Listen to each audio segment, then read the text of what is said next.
Welcome to Hiraeth, the home of modern Welsh politics.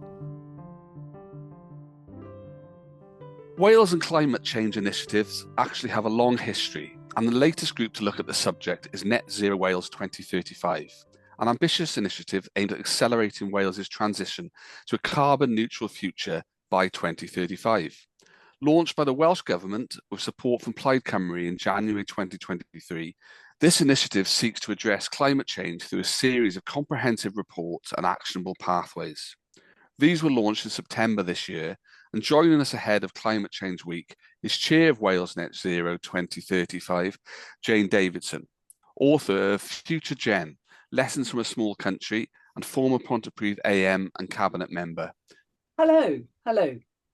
With Jane tonight is Dr. Jack Price, a research associate at the Wales Centre for Public Policy, whose work focuses on the environment and net zero.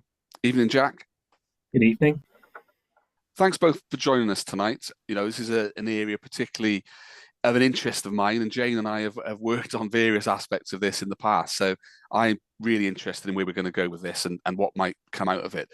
Jane, before we start, are you able to set the scene? What is Wales Net Zero 2035 and what were you tasked to do as chair?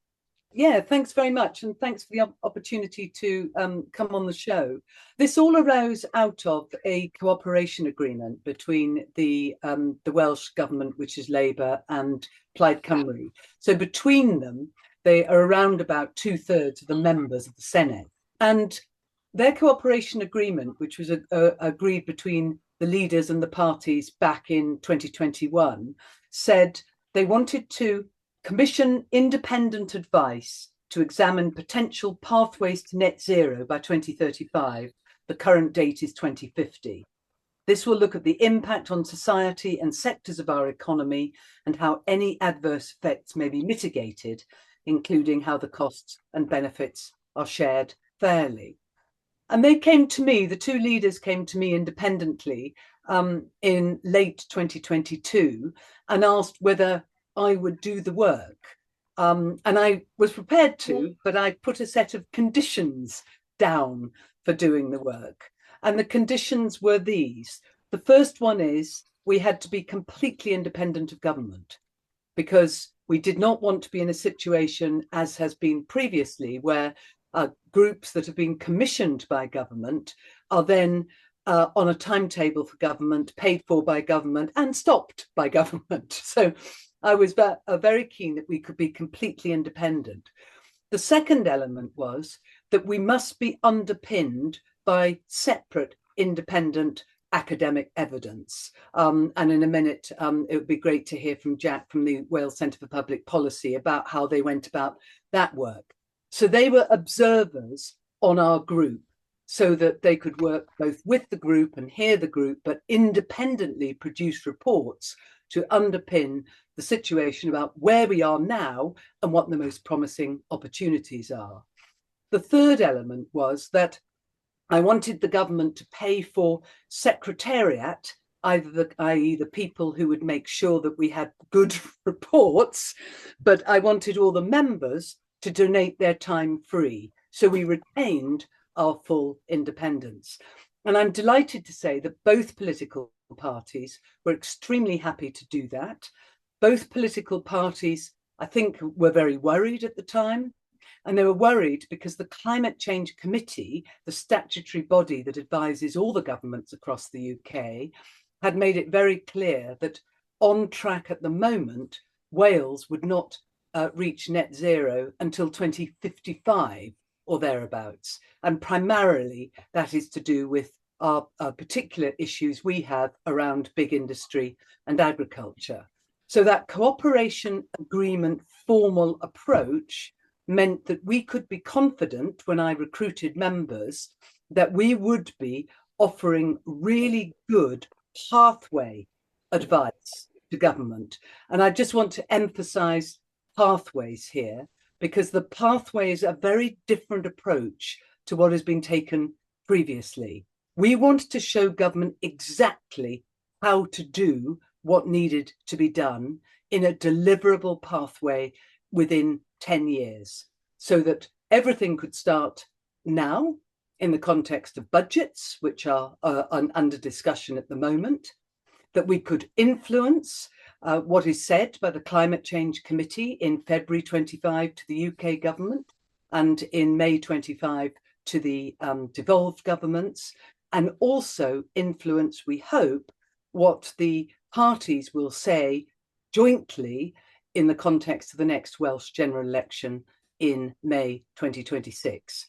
So for me, this has been about a particular opportunity in time because of the joint commitment to the project, because of the independence, because of the financial independent commitment to academic evidence, and because the timing means that this is literally the most useful time to be clear about what pathways Wales could take. That's great. I think you just outlined that scene for us really well. Now, Jane mentioned you, Jack, in that scene setter. You worked on the reports, and Jane mentioned that she wanted to use the evidence, and they have been clear that these reports will have that focus on the evidence. Can you just talk us through, what you, WPC, PCC, and your colleagues did to support the work? Yeah, thanks, Kerry. And for those who don't know, the Welsh Centre for Public Policy is a research centre based at Cardiff University, and our remit is to help policymakers in Wales across the Welsh Public Service to access and use the best available evidence to support them in tackling the challenges and decisions that they face. So we have been doing that for over 10 years now in various guises, working with the Welsh Government and, as I say, with the wider Welsh Public Service. And we were initially approached to undertake some work in this area at around the time that the Welsh Government and Plaid Cymru were sort of getting to grips with what they might like to do to undertake this work. So when the challenge group was set up, we were already in a position to be able to provide independent evidence to that group to help it reach its conclusions. So what we did is we worked with the group as a whole and with each of the 5 challenge areas, which looked at particular aspects of how to get to net zero, to produce independent reports which spoke to certain areas or topics that the co-chairs and members of those groups wanted to look at in more detail. So we've got a series of outputs, all of them have been published on our website, and they all fed into that process that the individual challenge areas undertook in producing their reports. I should say that we weren't the only source of evidence or expertise that the groups accessed. They also undertook their own evidence gathering exercises. They talked to a whole range of people, stakeholders across Wales and the rest of the UK. So the conclusions that they've drawn have come from all of those different sources. But our work sort of stands as part of that in an attempt to bring to bear some of the best evidence that we could gather in each of the challenge areas. I think it's clear we must be very clear that there are 2 sets of reports here. So there's a set of reports that the Wales Centre for Public Policy have produced, and because they worked with us from the very beginning of the project, we identified that the big opportunity areas and the big emission areas that we would have to tackle in our work were food, energy, connections we call it, but other people might call it sort of transport, and buildings. But one of the biggest opportunities was education, skills, and the future of work. So the Wales Centre for Public Policy has produced independent reports on all of those areas. And as Jack says, what we did was invite experts to co-chair independent, what we called reference groups, and then basically sent them off and said, you can do this however you want. Talk to as many people as you want, but offer the opportunity for external evidence, have series of roundtables with other experts, look at what's happening in other countries, and then when you're reaching your conclusions, go out and test them on the sector so that you can see what kind of response. And that's where the WCPP underpinning reports was absolutely essential, because they were part of why our work has been taken so seriously, not just in the UK, but in other countries across the world. And then our group, over the 2 years we've been working, has done all those other things. It's probably also worth saying that we decided, in the context of what we were asked to do through the cooperation agreement, because it was very much, as you remember, about looking at the impact of society and sectors of our economy, we decided to do our work very clearly under the auspices of the Future Generations Act. So it wasn't just about what we were trying to achieve, but we wanted to demonstrate we were being long-term, we were being preventative, we were integrating outcomes, we were involving people about whom decisions were being made, and we were collaborating. So we have used that as the process that has driven what we produced. And we worked over a period of 2 years and then produced our reports on the 16th of September, and they're available on our website. And I know it makes it a bit more complicated, but deliberately, WCPP reports are not available on our website so that there's not a sort of mix up between the two. But everywhere I go, I say, you've got to read them both, because what the WCPP has done this amazing evidence base, which you'll want to talk to Jack about a bit more, is on what are the most profitable areas for our consideration. What we have done is taken that and all the external evidence that we received, and then what we have looked at, well, how we set those out in timelines. What has to be done when? What does a pathway look like? And so we devised 3 timelines in this space. We worked from 2025 to 2027, all the really urgent actions that have to be done, whether they're policy changes, law changes, or budget decisions, etc., in any field. And then we worked from 2028 to 2030, because there are a number of already commitments in place by Welsh governments in achieving outcomes, e.g. renewable energy in the public sector by 2030. So we wanted to make sure we accommodated all those previous commitments. And of course, that also includes 30% in terms of biodiversity by 2030.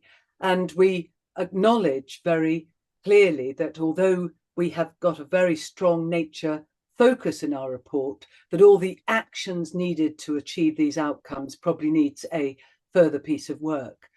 But if the Welsh Government and Plaid Cymru, and indeed any other party, were to adopt what we have proposed, we are giving them something which we've tested academically can be done now. So we're not talking about things where we don't know outcomes. We've not used, for example, carbon capture and storage in this space and saying it will give us X outcome, because although a lot of money's gone into it so far, we haven't yet got the outcomes. And we decided at the beginning of our work, we were only going to work with what we know can happen now. So we have offered up 10-year plans, so 25 to 27, 28 to 30, 2031 to 2035, that will deliver net zero in Wales, or indeed in a number of other countries. The big challenge is the money. You won't be surprised to know. It's not that we don't know how to do it. A lot of it is going to be how we can fund it and how can politicians prioritize it when they'll have all sorts of other massive pressures on the services they have to deliver. Well, let's pick that up on a later question, because it is going to be resource. But you've given a good segue there into my next question for Jack. And you mentioned the various reports there, and we'll put those in the show notes for anyone listening so they can find both those and read them both. And environment, climate, sustainability is one of the kind of main areas a lot of our listeners are interested in. So I'm sure that'll be picked up. And Jack, if I keep getting WCPP wrong, please forgive me. It'll be right in the show notes. But I think we need a more catchy title, because I'm getting it wrong every time at the moment. But Jane mentioned your work on the evidence of these. Can you talk us through, I'm not sure, outline the kind of various areas you looked at, but if you want to pick one particular pathway and just talk us through your work on that, perhaps? Yeah, and I wouldn't worry about the name. We've been called all sorts of weird and wonderful things in our time. So occupational hazard when you go around calling yourself the Wales Centre, I think. That sort of thing happens. In terms of a particular pathway, I think the one that I was most involved in personally was the question around energy and energy generation, which is also probably the single most important area if we want to get to net zero at any date. Obviously, at the moment, energy use is heavily weighted towards fossil fuels when you look at it on a sort of aggregate basis, not just electricity generation, but all of the other forms of energy we use to heat our homes, to move us from place to place, all of that energy largely comes from fossil fuels still. So getting that decarbonised, which normally means electrified, is going to be absolutely crucial to any sort of net zero transition. We worked with the reference group to outline a sort of state of play paper, which we did for all of the reference groups, looking at the current policy context, looking at some of the key challenges and some of the key opportunities which lie ahead. And we worked with them as well on a paper on how to accelerate the deployment of renewable energy infrastructure. And that really is particularly important because the current build rate of new low and zero carbon energy infrastructure is nowhere near where we need it to be to get to net zero. You might have seen in the news last week, Ukraine, which, as we know, is in an existential war at the moment, managed to build more wind turbines last year than Wales did, which really shows how much further we need to go if we're going to hit the decarbonisation goals. And I should say as well, this is not just something which is coming out of the group. The UK government has a target for power system decarbonisation, which was 2035 under the previous government. I think Labour want to accelerate that even further to 2030. So what we need to do is really build rapidly more generators, so wind, solar in particular, more storage for those generators, because obviously the wind doesn't blow and the sun doesn't shine all the time, particularly in Wales. We need a place to put all the energy where it is being generated so we can use it later. And we need to look further into the energy system as well. But unless we build it, we're not going to get there. So there is good stuff happening at the moment. There's the Infrastructure Act, which has just passed the Senedd in the last few months, which looks at trying to streamline some of the consenting process. Planning is a real barrier at the moment. Under the current system, it can take a very long time to get a project from inception through to even getting shovels in the ground to begin construction, let alone the actual time it takes to build infrastructure. So speeding that up is going to be really important. We've picked up on a number of examples from other countries where they've successfully done some version of this. One example is in the Netherlands, where their offshore energy process is managed centrally. So they pre-designate certain sites as being suitable for offshore wind. The government will then ensure that there is a grid connection. They will ensure the site is suitable, do all of the sort of biodiversity, environment surveying that needs to be done. And they will pre-consent a project before that even goes out to tender. So before a developer even gets a look in, there is a suitable site with a suitable project in place that can be ready to go as soon as it's tendered. And that really takes the risk out of it for the private developer because they know they're getting something that's ready to go. And it's actually really increased the deployment of offshore wind in the Netherlands quite significantly. And some of those farms are operating now without a public subsidy either. So that also reduces the commitment from government that's needed. So there is good practice out there that can be learnt from. The challenge is, as Jane has mentioned, finding the resource to do it and also making sure that all of our processes are in place to enable that really rapid deployment. Looking further beyond that, there is going to be a role for other forms of generation as well. New nuclear is the obvious contender, but the timelines on those sorts of projects are beyond sort of 2035. Yeah, I think residents in the Bridgend area have been particularly surprised this week by mini nuclear power being generated in the Lindsey Valley, which has come out. So we did some really interesting pods on nuclear, both those for and against it, earlier this year, which people can listen to. But I will come to Jane on the finances and the resources. But like you just highlighted a few things there, Jack, and in a really interesting pod. Again, I think maybe 6 months, a year ago, we had Sarah Merrick, the chief executive of Ripple, and George Hall, who's the head of solar for a private energy company called Conrad Energy, who really outlined the issues in Wales. And that they were saying that, you know, private developers do want to invest in Wales, but I left that pod really with the idea that it's the grid in Wales, and our planning system just isn't fit for purpose for a lot of the renewables you just alluded to, even the kind of big floating wind farms which we're hearing about. What's come out of the report in those areas? Never mind whether it'll happen, but what's been recommended? We used a model of co-chairs for every group. And in the energy group, our 3 co-chairs were Matthew Knight, who was the person who actually connected the first offshore wind for Siemens, Paul Southall from the National Trust, who has developed a very large network of organisations, small organisations delivering on renewable energy, and has done superb work at the Trust in being really imaginative, and Paul Allen from CAT, who has a particular interest in communities. And those are 3 of the things that have to be balanced in this energy debate. So we deliberately, in this group and in all the others, had co-chairs who were unlikely to agree with each other, because they'd all want it to happen, but they'd want protections in their, potentially protections in their own space. And the really important discussion about that is we've actually come out with a report which Renewable UK really likes. That's been very hard won, because we have been much stronger on where the Welsh Government should support communities in this space than has happened previously. And it's one of the big issues is that the old extractive economy in Wales, where everything gets taken out in Wales and Wales doesn't benefit.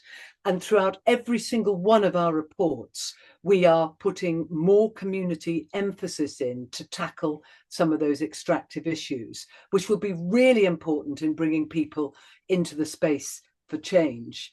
I mean, I had a couple of meetings with the National Grid over this, for example. They are very open in the context of movement if all the other all the other elements can also be in place. So this is not about one organisation not moving. It's about the fact that at the moment, for a range of reasons, and policy reasons, responsibilities, whether they're in the UK or Welsh Government, the role of the planning system, and I'll just come back to that in a moment, means that actually you've got to do all of this together. So the example that Jack quoted is actually the potentially most exciting means to really deliver, because if you can streamline the processes, if you can work with the grid on identification, on linking up in a proper timeline, then actually you create major opportunities in Wales. And one of the other things that is absolutely critical here is how you choreograph the industrial decarbonisation, because that is a massive issue for Wales, but none of us would have proposed what's happening to Tata at the moment. And I think that's also critical. People were saying, oh, well, you must be really pleased that therefore we'll lose those emissions. But we are here for a just transition. So in a just transition, we would have kept it alive until the new arc furnace was built, electric arc furnace was built, and then transitioned. So there are some really, really important principles about our work that are in a space that I don't think anybody's been in before, certainly in Wales, about looking at all these issues and using the Future Generations Act to look at how we can demand collaboration and demand integrating outcomes in this in this process. And I think the last point is about, we also talk about devolving the Crown Estate, but once again, devolving the Crown Estate is a proposition that we were all able to support because of the fact that it will bring more money into Wales, but it must not be done in a way that then slows up the opportunity to speed up renewables in Wales. So the fundamental proposition in all our work is we can plan our way out of these crises, or we can respond to unintended shocks. But if we don't plan our way out of these crises, everything is going to get worse. Yeah, I think there's a lot to pick through there. I actually think, we should be moving on to what you'd call a war footing for some of these issues and how we can address them. But, politics doesn't allow for that at the moment. I'm waiting for that tipping point. Jack, did you want to pick up on any of that, or, my initial question around what are the main challenges that you see from your work? Yeah, and I think the metaphor of a war footing is absolutely apt. I think if a government in Wales or elsewhere were serious about getting to net zero by 2035, that would require a mobilisation of resources and people that is literally unprecedented outside of the world wars in the last century. We would be talking about a complete transformation of all sectors of the economy. We would be talking about radical changes to people's lives.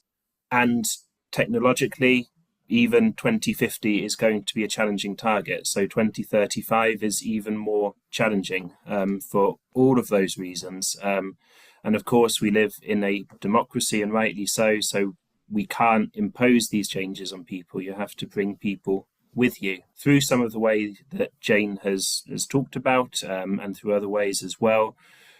But that bit is going to be crucially important, because you already see the beginnings of a backlash to some of these proposals in the political space. And if you don't make the effort to convince people and to bring them with you on the process, then that backlash is going to grow and grow. And instead of reaching net zero, then we will be in a much worse place further down the line. So we need to be clear-headed about the fact that what is being proposed is a completely enormous shift in our economy, in our society, and in the way that we produce and consume energy. Normally, these sorts of energy transitions take many decades, often centuries historically, and we're talking about doing this in a matter of years.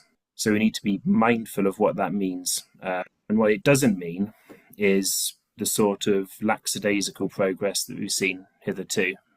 5 years ago, we declared a climate emergency. Wouldn't necessarily know that by the pace of action that has been seen since then. And I think, that point is so important, because, if the two parties can stay together on this and are prepared to deliver a 10-year plan, then a lot of the bipartisanship falls away. So it enables them to deliver something with a joint purpose. And if we don't have a joint purpose, of course, you can't create a war footing or a footing of any kind. And none of this can be done in one administration. So the big advantage of what we're offering up, the politicians of any party in Wales, because we are deliberately doing this in a non-political way. This is about independent evidence to advise anybody who is prepared to act on the science. Here is a 10-year plan. That would be for 2 administrations. So it would require parties to work together, but that would enable the confidence to invest.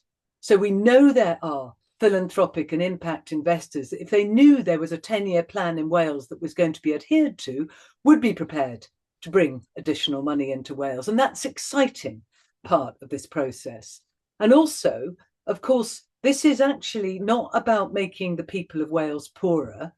If we take all our proposals and the pathways to delivery, people will live in warm, insulated houses. They will have better protection in the context of flooding or anything else. They will be healthier. They will have better quality food, more of which is grown here. So it's very strongly about how we can improve the well-being of the people of Wales in what we do. And we still have time to do that. And it's not that I see this as a particular window, but we know we can see what's happening in terms of weather systems across the world. And we don't know where the next one will land. So the more we do this, and the more we persuade others to do this and take this kind of joint approach, the safer we all will be. Jane, you mentioned those 10-year pathways there, and I think that's the crux of this, is having that longer term view. Everything Wales is pushing towards the Future Generations Act, but the reality that politics and the resources which supports that political cycle, do you really think we've got a chance with this approach now to, at least in Wales, get that kind of long-term vision for these areas? Absolutely. I mean, I seriously do, otherwise I would not have been prepared to chair this work. There's an enormous amount of effort and expertise that's gone into this work. It would be very hard for the politicians to suggest that this work can just be sidelined. The Welsh Government officials have been in the room all the way through. We've reported regularly to the climate ministers and also the designated member from Plaid Cymru. We've had the Climate Change Committee in the room. We've had a range of other organisations with expertise listening to all our debates. We've had the National Infrastructure Commission for Wales in the room. So all the key players have been in the room for this. So it would be very hard to reject it out of hand. And I think that the fundamental proposition, particularly, I think, in the context of the parties wanting to demonstrate hope and opportunity to young people in Wales, is to demonstrate that they're taking this seriously. Now, we would expect the next step of this probably to be some money in the budget to have further analysis of our pathways in light of the officials' needs, in terms of the government opportunities, because in some areas, particularly in energy, there are areas which are in the responsibility of the UK government, which may or may not be prepared to devolve, and those cases will have to be made. But we've tried all the way through this to make sure that as much as possible of what we say can be done in Wales now. But it will be for the officials to now look at how to take that forward, how to incorporate it into what they're proposing, particularly to the Statutory Climate Change Committee in the context of the obligations that Wales has. And remember, Wales has met its earlier carbon budgets, but is not at the moment likely to meet the next one unless it increases its action. The key thing is, this is the single best opportunity to make action on this front because of what comes together, the fact of the two parties, the fact of the evidence, the fact of a change of government that has a commitment in this sphere, the fact that the Statutory Committee on Climate Change can obligate governments across the UK to act, and the fact that we've got another general election in Wales with 16-year-olds voting. I think all these things mean that it has the best opportunity now to be properly considered. Yeah, I think it will be considered, as these things are. And you and I have got history on this with a really impressive group, the Climate Change Commission for Wales, some 15, 16 years ago now. But I'm not going to draw on that. But one of the areas you looked at for the report was around the challenges of the home. The home is a big issue for carbon in Wales, and how we can move that to low carbon and reliance on cars in Wales. And one of the things which strikes me is that Wales is still installing gas boilers. It rolled back on a previous commitment to put those out. How difficult is it really going to be to get that kind of day-to-day use of carbon in society to the level where we need it to be for 2035? In terms of how difficult, I think the simple answer is very difficult, but you have to look at what the alternative is. The answer can't be to keep doing things as we always have done, because if we keep on going down the way that we are, then what we'll get is actually a much more expensive bill at the end, because in addition to having to catch up on doing all of the decarbonisation stuff that we should have been doing all this time, we will also be having to pay for the effects of climate change, the extreme weather, the flooding, the damage to infrastructure that will be a consequence of the global warming, which is already in place and which will continue to be in place until we globally get to net zero. In terms of making those investments, yes, we're very constrained. Wales doesn't have much money of its own. It certainly can't afford to pay for everyone to have a new heat pump installed. But we need to find a way through. And Jane's right that there is a massive opportunity here as well. There is a huge benefit to having a lot of this done in Wales, having the infrastructure in place in Wales, especially if we can get in there, and we still just about can get in ahead of the curve in our sort of immediate European and British context, because that is an opportunity for economic benefit and economic growth. Now, how do we make that shift happen? In part, it's going to be about the incentives that you put in place. We know that heat pumps are a lot more expensive than gas boilers, even with the UK government grant that's in place. We know that in terms of the running costs, even though heat pumps are a lot more efficient, the price of electricity in this country outstrips the price of gas so much that the cost saving, if it exists, isn't enormous. But those are things which can be changed with the right incentives in place. If you shift the taxation that currently goes onto electricity bills, the green levies, away from those, either towards standing charges, general taxation, or to gas, that makes the proposition a lot more attractive. If you can support industry to drive down the costs of heat pumps as far as they can go, that will make them a more attractive proposition. If you can train enough heat pump installers that when someone does want to replace their gas boiler, they know that there is a reliable installer in their local area who can come and fit one, that will help to make the change. All of those are solvable problems. The question is getting the resource, the political will, and the incentives in place to make that the choice that people will want to follow. And the same is true for transport and other areas that we might consider. All of these questions: how do you increase the take-up of electric vehicles? How do you try and achieve some degree of modal shift?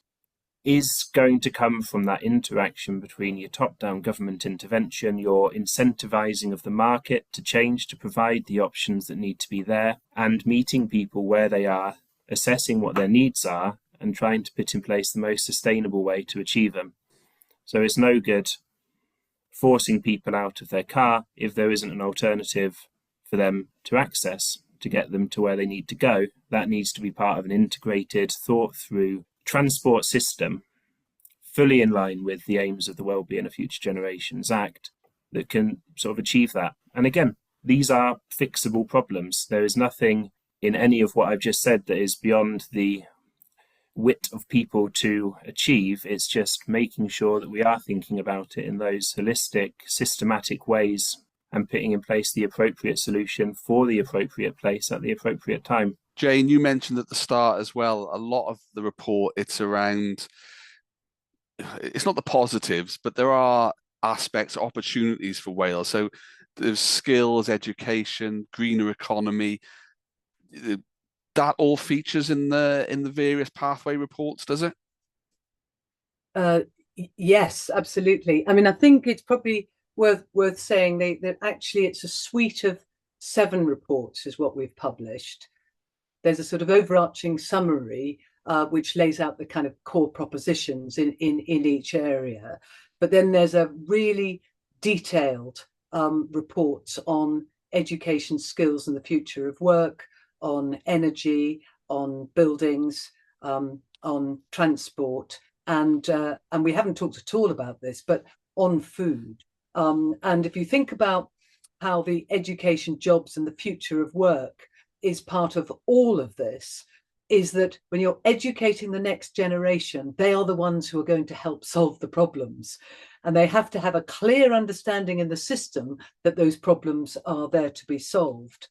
But we also really liked the idea of a national green skilling wage for full-time study, for work experience, for apprenticeships, as to incentivize widespread upskilling. And that might be in an individual educational or otherwise institution, that might be very importantly out in the workplace. But the workforce, in whatever field they're in, needs to be carbon and nature literate. And we've had a very, very good response to that report on education, jobs and work, because this is the big opportunity. This is about Wales training up, as Jack was saying, if we had enough people who could fit heat pumps, if we had the commitment to put the heat pumps in, if we were ready for when the UK government, because if it's serious about this, it is going to have to take the incentives away from gas and take the tax away from electricity, and rebalance the system. So if it does that, we need to be ready to be the country that absolutely capitalises on that. We already have heat pump manufacturers who've moved to Wales because they believe there's a huge opportunity here. And there needs to be a very, very clear a growth potential in the context of the economic role of government in terms of ensuring that those organisations it does bring here can contribute towards the well-being of the people. We do not see this in any way as impossible unless people are not prepared to put the effort in, the collaboration in, the cooperation in to make this happen. The skills piece is incredibly important in Wales, because in Wales we've got a lot of highly skilled workers in Port Talbot, but also in Milford Haven and places where there has been a historic concentration of industry. That hasn't gone anywhere, but we need to have the right opportunities in place for them to access and to develop the Welsh economy through upskilling the workforce. So it all sort of comes together. Everything is connected in that way, but in that sense, this is it's a win-win proposition. Yeah, and I think that win-win stuff is so important. You talked earlier about transport issues, and normally what happens when we have a debate in Wales about transport issues, everybody just points out the kind of buses they don't have. And we know, because the nature of Wales and the lack of rail access, the inverted E, for example, means that we have a situation where actually we have to think completely differently about this. So we talk about establishing e-hubs, working with car-dependent rural and urban communities to offer affordable and convenient access to electric vehicles without ownership. Because, you know, there's so many statistics about how much a car sits still and is never used. We talk about incentivizing rail freight over road haulage, where we have the rail freight opportunities, and creating new parcel consolidation centres using small electric vans and cargo bikes for last mile deliveries. So rather than, you know, living in a rural area as I do, I end up, normally because of my neighbour rather than ourselves, with sometimes up to 3 or 4 big vans a day coming and delivering a single parcel in a rural community. I mean, it's nonsense. And a very exciting one, which is position Wales as a sustainable aviation fuel leader by establishing a centre of excellence at Cardiff Airport and a production plant at Port Talbot. And we see that as potentially incredibly exciting, because actually, with the skills linked to the kind of the air industries that there are and have been for years in the valleys, with some of the provision in St Athan, and in fact we've got long enough runways for any planes. Think about becoming the first sustainable aviation airport in the UK. So we just think you could think really big about this, because actually, at the moment, as far as we all understand, Cardiff Airport is losing the government money all the time, and therefore it could turn that round into a massive win-win opportunity where it was using the infrastructure for one of the biggest tasks to tackle. And a number of organisations were very, very keen on Cardiff Airport having such a role, supported by Welsh Government for the future. So there are lessons from a small country. And one of the lessons from a small country is to be ambitious and to actually think about doing things differently in a way that plays to our strengths. We're very good in the context of community in Wales. And we need to also to see how we can bring community together with government and commercial propositions with integrity to actually deliver different kinds of outcomes that are better for us all. I am so passionate about this area, as you know, Jane, and so much of what you just said, I've been working with for over a decade, and it's just that Wales knows what to do. It's just getting it over the line, and I so hope you're the instigator for it on this. As when you were Environment Minister, I think we did more in that time when you were Environment Minister than a lot of others have done, and you need that drive in government. So I hope it's there. But I am fearful, both from things I've worked on in my own personal capacity and my career, of how we get to that next level. But let's try and end on something upbeat. Take my cynicism away. What are you both expecting now? We've got the next 10 years. What are you expecting from the Welsh and UK governments to deliver in that time? Well, I fully understand the level of cynicism, but I also know that, as somebody else who's completely passionate about Wales, one has to kind of take the opportunities, big opportunities, when they arrive and do something with them.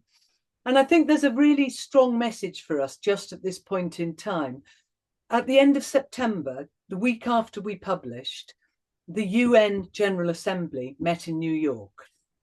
And at that UN General Assembly, 175 of the 193 nations supported a proposition that the UN should work on looking at what a future generations envoy post in all its nations could look like. That went through, and that was based on Wales, not even a UN member state. So we have a situation whereby now the Secretary General is about to appoint their own envoy to help them work on what this could look like for agreement in 2028. Now, one of the things I've always said is that we need competition on the stuff that we're doing. So the recycling agenda, my recycling regulations from 2009 have got us to second best in the world. And now we are desperate to be first in the world. And I think we'll probably achieve that in the next couple of years, because we have the infrastructure, we have the will, and we have a clear plan that squeezes and rewards in terms of delivery. And I think that model, the idea of having a regulation in place that squeezes and rewards, is in fact probably the kind of approach that we need in a lot of the areas, certainly on energy, certainly on heat pumps, for example, whereby by doing that, we actually really can take this agenda forward. But also we want other people to go faster so that we can always see what else we can do. And the absolutely best elements of the WCPP work for me were the fact they brought all these international examples to the fore, so that when people in Wales go, oh no, well, that sounds much too hard, then we can say, but it's being done. And one of the best things ever is to be a second mover, because somebody else has done the hard work and then you can get all the benefit. We've done the hard work on looking after the interests of future generations. The world is going to look to Wales for how it is done, because we're still the only country with a legislative commitment to deliver. So Wales has to up its game. And I think that's an incredibly important additional opportunity at this point in time. No arguments from me on that. Jack, final word. What are you expecting from the Welsh Government and perhaps even the UK government over the next decade? Well, I think the next decade has to be about delivery. We've had the plans, we know what needs to be done. Now is the time to get on and do it. It's not anymore about planning for or strategizing or thinking very hardly about. We now need to get on and do it. You can almost forget about the question of will we hit net zero by this date or that date. The point is to reduce emissions. The point is to transition to a green economy. The point is to learn from those countries and those societies which have been successful And there are many of them, both in reducing their emissions and in developing as small nations. You can look to some of the countries like Singapore, you can look to South Korea, you can look to a whole host of places where there has been incredible development. You can look at some of the countries that have been successful in reducing their emissions, but we do need to get on and deliver. Yeah. I think that's a fitting way to end. We need to get on and deliver. Like I say, I've worked in it for a long time and we're still not there. But let's hope this is the impetus. If people want to hear, we'll put everything in the show notes, the reports and things like that. But if people want to hear a little bit more about what you both do, what you have to say in this and other areas, have you got a preferred social media channel where people could perhaps follow you or something like that? Jane, what would be the best way to see what you're working on or talking about? Oh, LinkedIn, definitely. But also, if we put up the Wales Net Zero 2035 website, there is quite a long video where I talk through in detail the outcomes of all the reports. No, I did look at some of those. I thought that was a really good way of getting information out there. So we'll include that and the links.